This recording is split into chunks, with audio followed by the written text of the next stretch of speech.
Sekitar jam 12 siang, umat muslim lagi menjalankan ibadah sholat Jumat. Sebagian massa yang ikut kampanye itu mayoritas anak-anak muda dan remaja, masih asik berkampanye. Mereka konvoy pakai kendaraan roda 2, muter-muterin kota Banjarmasin. Motor yang dipakai buat konvoy saat itu juga memiliki suara rong-rongan yang sangat keras.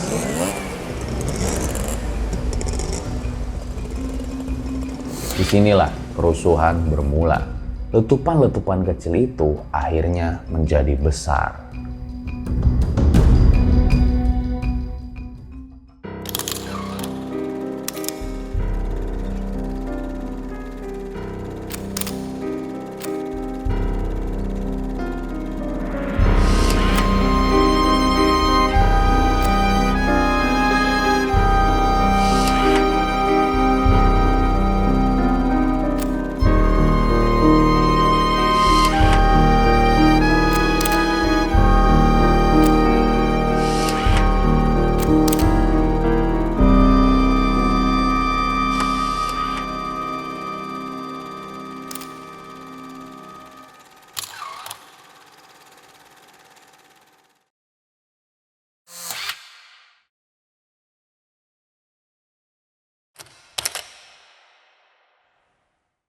Kembali lagi bersama gue Fajar Aditya. Kali ini di segmen Darah Itu Merah, Jenderal.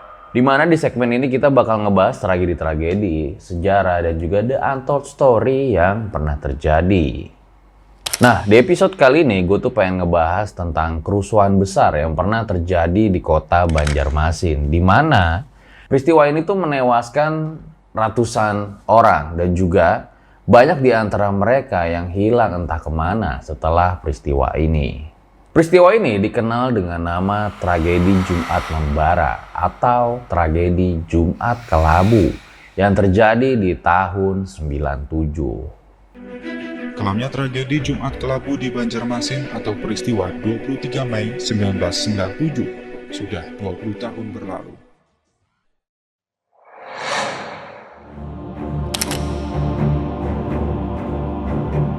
Jumat Kelabu menjadi kerusuhan terbesar saat pelaksanaan masa kampanye.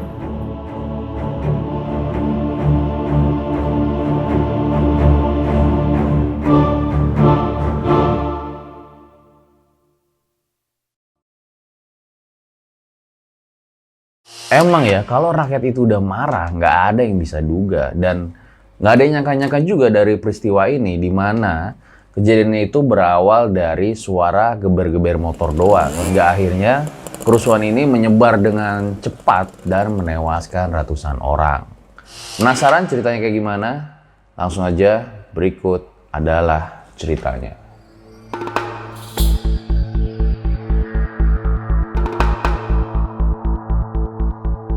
Jadi saat itu adalah hari Jumat, hari terakhir putaran kampanye salah satu partai politik, yaitu Golkar, yang bakal ngadain kayak konser hiburan tuh buat rakyat Banjarmasin. Biasalah kampanye tuh kayak gimana kalian pasti tahu kan, pada bawa atribut partai kayak bendera, baju, topi, dan lain-lain lah. Awalnya semua ini berjalan normal-normal aja kayak biasa, rakyat pada bekerja, terus juga kampanyenya jalan ya normal-normal aja. Kampanye itu dimulai dengan pendekatan kepada buruh, tukang ojek, tukang beca, ya biasalah kampanye. Nah, rencananya acara itu berlangsung setengah hari, lalu ada break sholat Jumat, terus dilanjutin lagi tuh acaranya. Nah, rencananya bakal pengen diadain tuh panggung hiburan rakyat di lapangan Kamboja. Nah, di panggung tersebut rencananya itu bakal datang tamu-tamu penting kayak Menteri Sekretaris Kabinet dan juga Ketua MUI pada saat itu. Dan juga ada artis-artis ibu kota untuk memeriahkan acara tersebut. Nah, dari bintang tamu yang datang itu menandakan kalau acara ini tuh bukan kaleng-kaleng. Tapi sayangnya rencana ini tuh nggak pernah terwujud karena ada sebuah malapetaka kerusuhan yang besar. Sekitar jam 12 siang, umat muslim lagi menjalankan ibadah sholat Jumat. Sebagian massa yang ikut kampanye itu mayoritas anak-anak muda dan remaja, masih asik berkampanye. Mereka konvoy pakai kendaraan roda 2 muter-muterin kota Banjarmasin. Motor yang dipakai buat konvoy saat itu juga memiliki suara rongrongan yang sangat keras. Kalian pasti tahu lah ya suara rongrongan keras itu kayak apa. Reng, reng.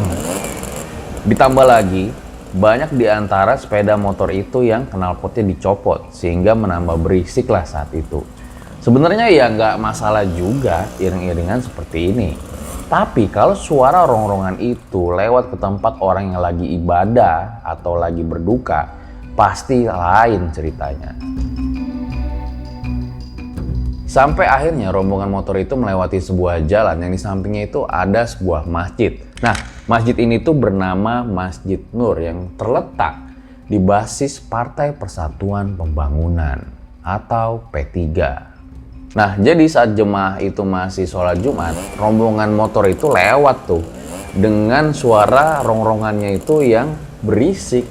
Tentunya orang yang lagi sholat Jumat pun merasa terganggu dan mulai marah. Sebenarnya waktu rombongan kampanye itu mau lewat udah dikasih tahu sama petugas, udah jangan lewat di sini karena kan lagi sholat Jumat. Ditambah lagi masanya itu pada saat itu membludak sampai ke halaman depan masjid.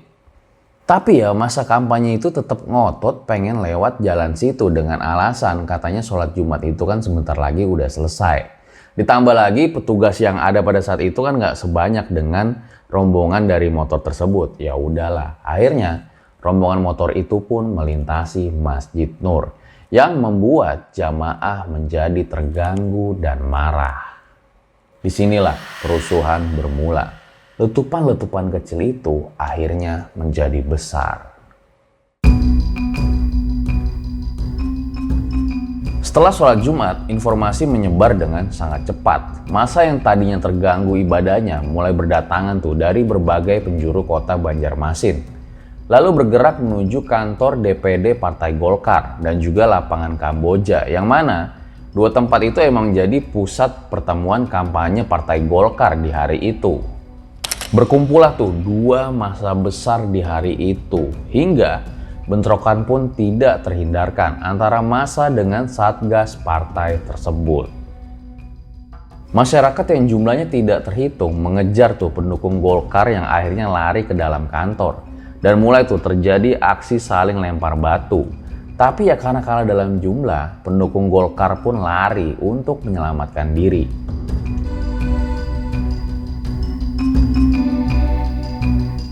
Nah, dari sinilah tuh kerusuhan mulai menyebar kemana-mana. Situasi menjadi semakin chaos, ditambah lagi ada berita-berita hoax tuh yang berkembang hingga akhirnya kerusuhan menjadi semakin luas. Jadilah Banjarmasin seperti arena medan perang saat itu.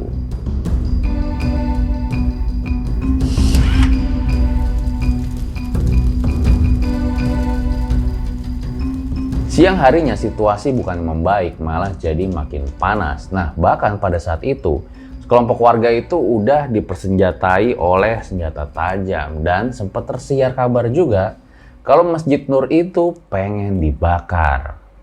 Kondisi itu udah bener-bener nggak jelas banget pada saat itu, siapa massa yang terlibat dan tujuan massa tersebut apa juga nggak ketahuan.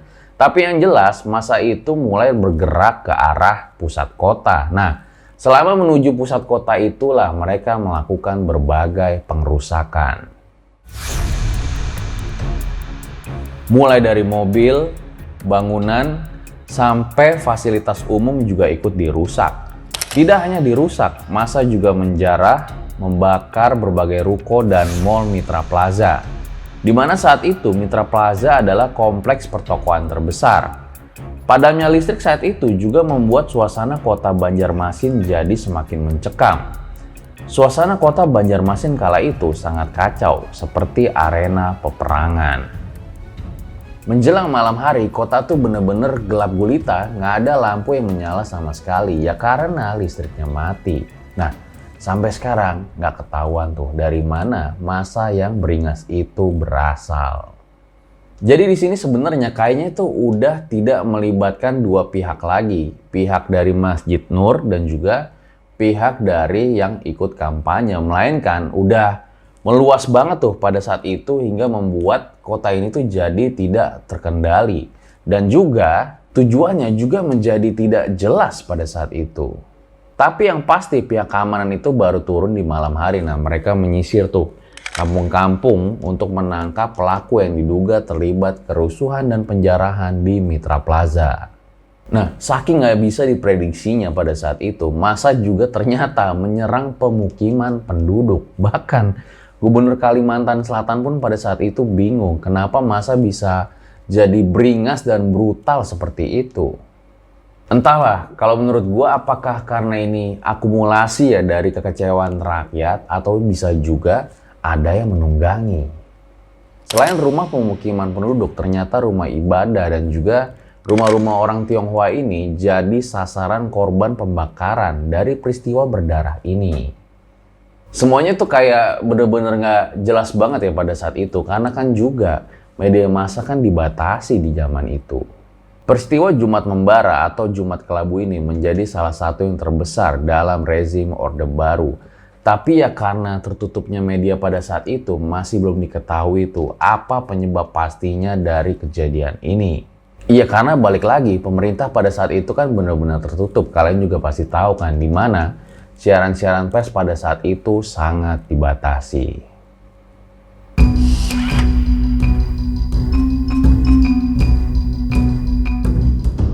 Pak Junaidi, seorang saksi hidup peristiwa Jumat Kelabu. Nah, ternyata dia ini pernah menceritakan pengalamannya ke media. Jadi saat itu Pak Junaidi ini udah tahu ya lagi ada penjarahan. Dia ajak tuh satu temennya. Berangkatlah mereka tuh ke Mitra Plaza. Di sana Pak Junaidi ini mencoba pengen mengambil satu baju saat itu. Nah, ini cukup unik juga ya, karena biasanya orang itu pengen ngambil kayak barang elektronik, TV, mesin cuci, kulkas gitu-gitu ya, tapi ini kok malah baju. Diambil deh tuh bajunya sama Pak Junaidi. Tapi pada saat itu dia tuh mendengar kayak banyak banget tuh suara tembakan yang ada di dekat dia. Hingga akhirnya ciut tuh nyali dari Pak Junaidi. Dia nggak jadi ngambil bajunya, langsung tuh dia bergegas lari keluar dari mall tersebut. Nah, pas keluar ini ternyata Pak Junaidi ini terhalang tuh sama massa yang lagi pengen ngejarah. Akhirnya Pak Junaidi tuh pakai peci hijau yang bertuliskan P3.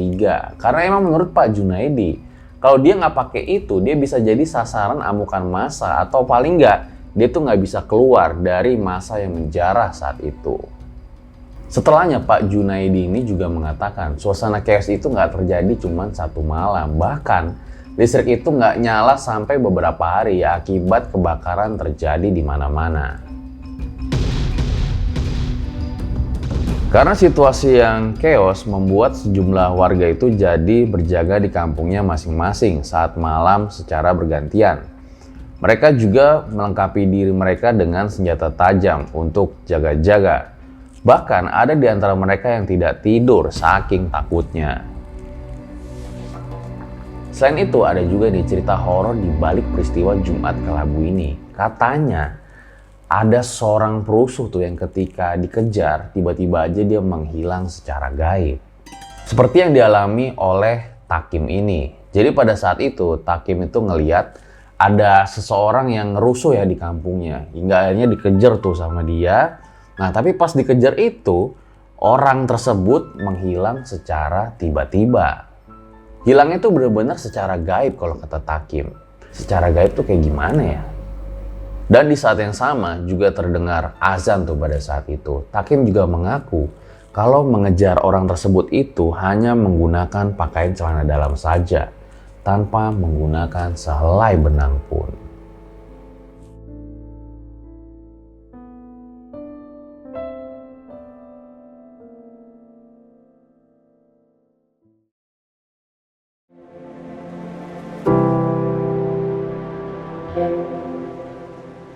Peristiwa kerusuhan ini merupakan salah satu yang terparah dari sisi korban dan juga kerugiannya di zaman Orde Baru.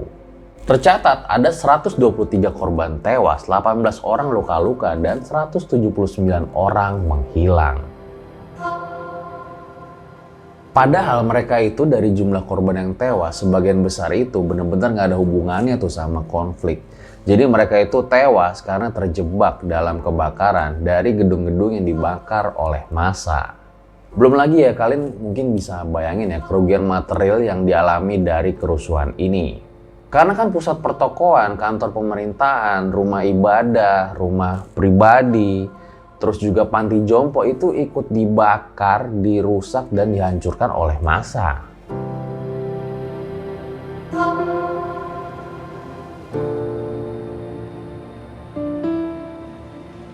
Ratusan mayat dari korban kerusuhan ini pun dimakamkan secara massal. Nah, di situ juga tertancap tuh sebuah kayu sebagai pengingat dari peristiwa berdarah ini. Kayu tersebut bertuliskan Makam Massal Tragedi Jumat Kelabu 23 Mei 1997.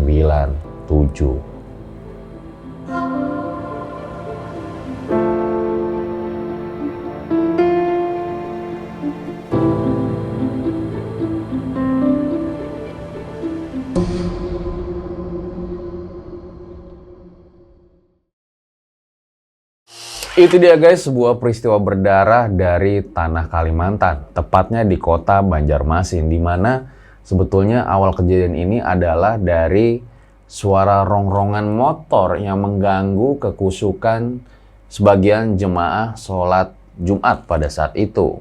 Tapi ya akhirnya kerusuhan tersebut meluas dan tidak hanya melibatkan dua pihak tersebut.